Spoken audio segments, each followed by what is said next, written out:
नमस्कार. माझं नाव डॉक्टर कल्पना बळीवंत. मी उपआरोग्य अधिकारी या पदावर पुणे महानगरपालिकेच्या आरोग्य विभागामध्ये कार्यरत आहे. पुणे महानगरपालिकेच्या PCPNDT कायद्याच्या अंमलबजावणीकरता जो विभाग आहे, त्या विभागाची प्रमुख म्हणून मी काम करते.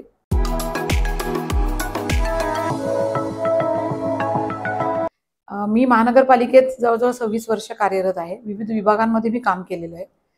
PCPNDT कायद्याची अंमलबजावणी हा कार्यभाग माझ्याकडे 2018 पासून होता आणि आता सुद्धा मी तो कार्यभाग पाहत आहे. साधारण शहरामध्ये 753 PCPNDT कायद्याअंतर्गत नोंदणीकृत अशी सेंटर्स आहेत. तर ही सेंटर म्हणजे कोणती? तर ज्या ठिकाणी sonography machines, CT scan, MRI machines, ह्या सर्व इमेजिंग टेक्निक्स ज्याला म्हणतो आपण डायग्नोस्टिक, ह्या सर्व यंत्रांचा वापर जिथे केला जातो त्या सर्व केंद्रांना PCPNDT कायद्याअंतर्गत नोंदणी घेणं बंधनकारक आहे. याकरता प्रत्येक महानगरपालिकेकरता समुचित प्राधिकारीची निवड ही महाराष्ट्र शासनातर्फेच केलेली असते. उपआरोग्य अधिकारी हे पद या कामासाठी समुचित प्राधिकारी म्हणून नोंदणीकृत नोटिफाईड असं पद आहे. तर या कायद्याअंतर्गत गर्भलिंग निदान करणं आणि त्यात स्त्री गर्भ असेल तर त्याची स्त्रीभ्रूणची हत्या करणं ह्या अतिशय वाईट समाजातल्या प्रथेच्या विरोधात म्हणून ह्या कायद्याची मुळात निर्मिती झाली. या अंतर्गत आम्ही दर 3 महिन्याने जेवढी काही सेंटर्स आहेत आपली महानगरपालिकेच्या कार्यक्षेत्रातली त्यांचं इन्स्पेक्शन करतो. याकरता आमच्याकडे फूड सेफ्टी ऑफिसर्स आहेत, मेडिकल ऑफिसर्स आहेत जे 15 क्षेत्रीय कार्यालयात कार्यरत आहेत, वॉर्ड मेडिकल ऑफिसर, क्षेत्रीय वैद्यकीय अधिकारी आणि एक कक्ष या सर्वांना मार्गदर्शन करायला, त्यांच्या कामकाजावर पर्यवेक्षण करायला PCPNDT कक्ष एक स्थापन केलेला आहे जो मुख्य कार्यालयामध्ये कार्यरत आहे. या कक्षाचं कामकाज ह्या सर्व सेंटर्सवर लक्ष ठेवणं, सुपरविजन करणं, डिकॉय केसेससाठी मदत करणं हे सगळं कामकाज ह्या कक्षामार्फत केलं जातं.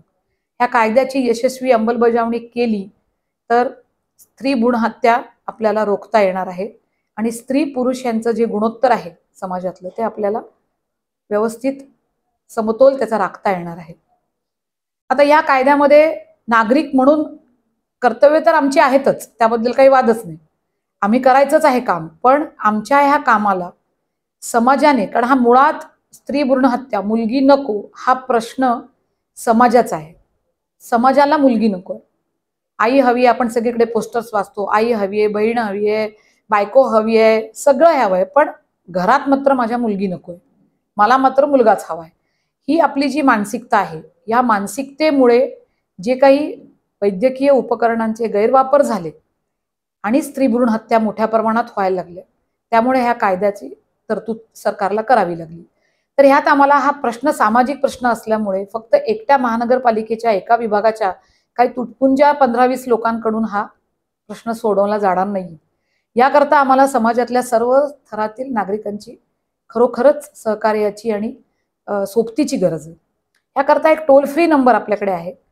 तुम्हाला जर असं वाटत असेल की तुमच्या शेजार पाजारी नातेवाईकांमध्ये तुमच्या कानावर असेल, मग ते जे गर्भलिंग निदान करून घेतात आणि त्याचं मुलगी जर असेल, स्त्री भ्रूण असेल तर त्याची हत्या करतात, तर असं तुमच्या कुठेही कानी पडलं असेल, मित्रमैत्रिणींमध्ये, नातेवाईकांमध्ये, तर कृपया तुमचं नाव डिस्क्लोज न करता ह्या टोल फ्री नंबरवर तुम्ही आम्हाला माहिती देऊ शकता की साधारण कुठल्या डॉक्टरांच्याकडे त्यांनी ट्रीटमेंट घेतली किंवा कुठल्या हॉस्पिटलमध्ये त्या डिलिव्हर झाल्या. एवढी माहिती जरी आम्हाला तुम्ही निनावी दिली, आम्ही कधीही नाव विचारत नाही इन्फॉर्मरचं नाव, एवढी माहिती आम्हाला दिली तर आम्ही अशा सेंटरवर डिकॉय केस करतो. म्हणजे खोटे पेशंट पाठवून डिकॉय केसची आम्ही पूर्ण कारवाई करतो. माझ्या काळामध्ये सुद्धा मी 2 केसेस डिकॉय केलेले आहेत की जिथे कायद्याचं उल्लंघन करणारी घटना घडलेली होती. तर ह्याकरता आम्हाला समाजाच्या सर्व स्तरातील लोकांचा सहभाग हवाय, सोबत हवी आहे आणि आपण सगळ्यांनी मिळून ह्या अतिशय वाईट प्रथेला आपल्याला पूर्णपणे बंद करायचं आहे आणि मुला-मुलींचं गुणोत्तर हे जे काही नॉर्मल आपला सेक्स रेशो असतो त्याला आणून ठेवायचं. TV10 या चॅनल मार्फत सर्व अशा शहरातल्या जे तिथले ज्वलंत प्रश्न आहेत, शहरातले प्रश्न कचऱ्याचा प्रश्न, आता हा गर्भलिंग निदान कायदा याच्याबद्दलची अंमलबजावणी, महानगरपालिकेच्या कामकाजाबद्दलचे प्रश्नांवर अधिकाऱ्यांकडून व्यवस्थित माहिती घेऊन ती लोकांपर्यंत पोहोचवण्याचं काम केलं जातं. कारण का अर्धवट माहिती किंवा माहिती पाहायची तर वेबसाईटला जा, शोधत बसा, याला विचारा त्याला विचारा, त्यापेक्षा मला वाटतं ह्या चॅनलमुळे अधिकाऱ्यांकडून straight from the horses mouth असं म्हणायला हरकत नाही, अधिकृत माहिती नागरिकांपर्यंत पोहोचते आणि मला वाटतं हा सर्वात मोठा या चॅनलचा पॉझिटिव्ह पॉइंट आहे. If you like the video, do like, comment, share and subscribe.